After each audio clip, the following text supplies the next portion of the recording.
Earlier today, news broke that Rafael Fiziev is out of his fight with Charles Oliveira, and Dana White, as well as the rest of the matchmakers, is scrambling right now to find a replacement. Guys, chill out. I'll handle it. No, seriously. Take the day off. I'll do the matchmaking for UFC RIO. I'll fix your mess. So right now, we're going to go through the UFC lightweight rankings and find this opponent. Starting with number 1, Islam Makhachev. Why is he still ranked? I have no idea, but he's moving up and fighting JDM in a couple of months, so he's off the table.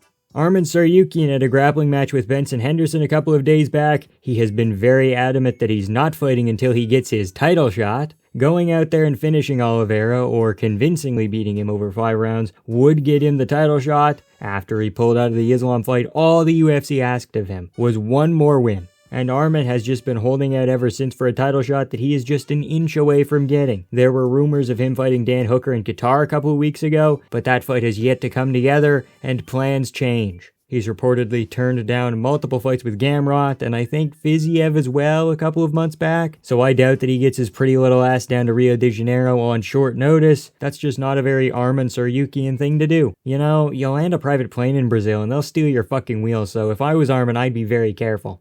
Max Holloway could be a very fun rematch. Both fighters have grown a lot since 2015. It's been a decade, isn't that crazy? Holloway needs another 2 wins to get a rematch with Topuria. He's been willing to take short notice fights in the past, like with Khabib. Not impossible, making a 3-month turnaround, but he did take some damage in the Poirier fight, got knocked down once, twice, wobbled a couple times. It was kind of back and forth at moments. It could be a little bit iffy because he's taken some damage. Charles can still hit pretty hard. I'm not really feeling a Justin Gaethje rematch. Both guys have declined slightly from their first fight. I feel like that's fair to say. And Charles is still clearly better. Justin hasn't fixed the BJJ-shaped hole in his game. And most importantly, Gaethje doesn't take short notice fights. He also thinks that he deserves a title shot. My boy, Dan Hooker, if he's not injured, I'd say that he would be a good option. Number 4 versus number 6. Dan can sell a fight, he'll go to war, and he has a significant amount of name value.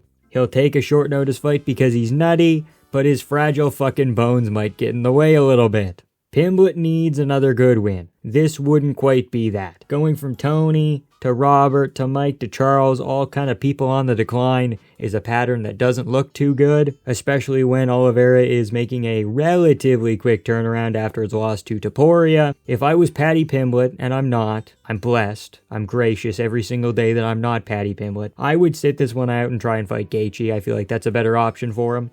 Mateus Gamrot really should be getting this opportunity. They keep making him fight down, though. It doesn't make a lot of sense. He has made an attempt to try and become more entertaining, and I think he's kind of delivered a little bit. You know, the Hooker fight, the Klein fight, they were both great. People keep turning him down, though, and that's not his fault that Arman doesn't want to get his win back. And there was talks of a Dariush rematch. Gamrot seems like a guy who's always sort of in camp. You know, even if it's not for him, he'll be training with Dawson, Poirier, Moicano, all the American top team guys to get them ready for their fights. He seems like he's usually in shape. I think he's the best candidate. Beneil Dariush is another rematch that I have no interest in seeing. He almost got KO'd by Moicano, who has never KO'd anyone before. Only volume TKOs on the ground, and you're getting dropped by that guy. Charles probably murders him in 1. If that's what you want, then sure, great, go for it, but I would like a real fight, please. I'm pretty sure Moicano would love to be on the Rio card. That makes a lot of sense for him, but I also think that he might respect Charles a little bit too much to fight him or something like that. They got that kind of Brazilian alliance type deal or some shit like that. I don't know. You get the idea. Iron Michael Chandler. Let's get the trilogy going, yeah? No.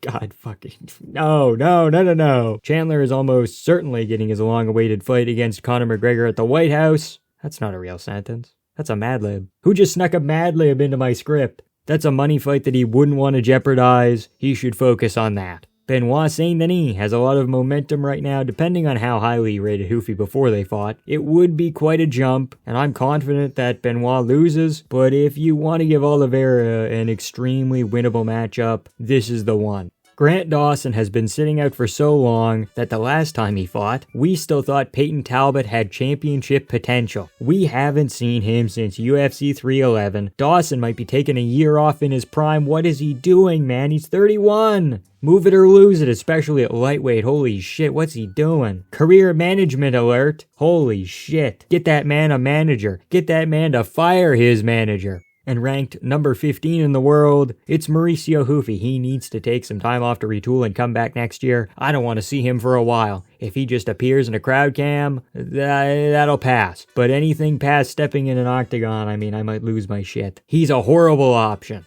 There are a couple of outside bets, but this is a main event spot, so you need a little bit of star power. Esteban Ribovic would be my choice for someone outside the rankings. Yes, I am very biased, but him versus Oliveira would be a great fight. You can't tell me it wouldn't be. Chris Duncan may be an option if you're into Scottish people. Michael Chiesa said a couple of days ago that Nazim Sadikov is lined up to face a ranked opponent next. They could shift course, but I don't think he's quite well known enough either. Manuel Torres is also reportedly fighting someone inside the top 15 next. That's, again, a big jump. A lot of guys are getting big jumps, but not fighting top 5 guys like Gaethje who have been sitting on their spot for a while. No, we're just going to keep recycling the young guns in the top 10 to 15 range. Kinda sucks, but it is what it is. What this video really exposes is that no one is fighting at lightweight right now. Half of the division is sitting at waiting for their title shot that they don't have secure, and the only people booked right now are Makhachev up a division, and technically Charles and Fiziev, one of those guys, probably blew out his knee again if I had to guess. Gaethje, Arman, and Paddy are all a shitty win away. They don't even need a masterclass against a number 1 contender. They could do anything and get a title shot at this point. Any of them fighting Oliveira could get them the shot, but they all won't do it.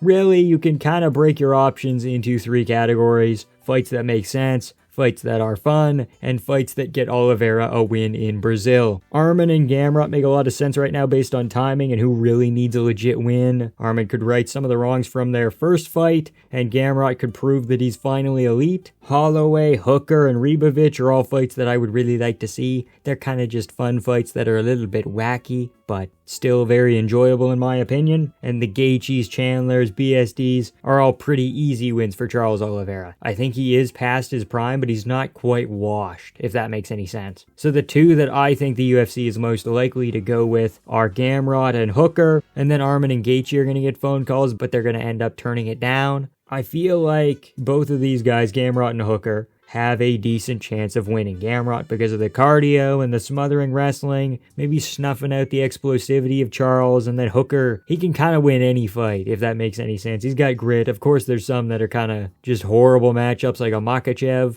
People have done worse against Makhachev than Hooker, even though it was close and they have completely different styles. If Dan Hooker can win against Gamrot, I think he can win against Oliveira. Let me know who you think Charles Oliveira should fight in the comment section below. Like, comment, and subscribe for more MMA content. Shout out to Shauna, Proletarian Gothic, Vanny, and Stu for being vampiric enjoyers. Thank you all so much for watching. Please be Ribovic, and have a good time.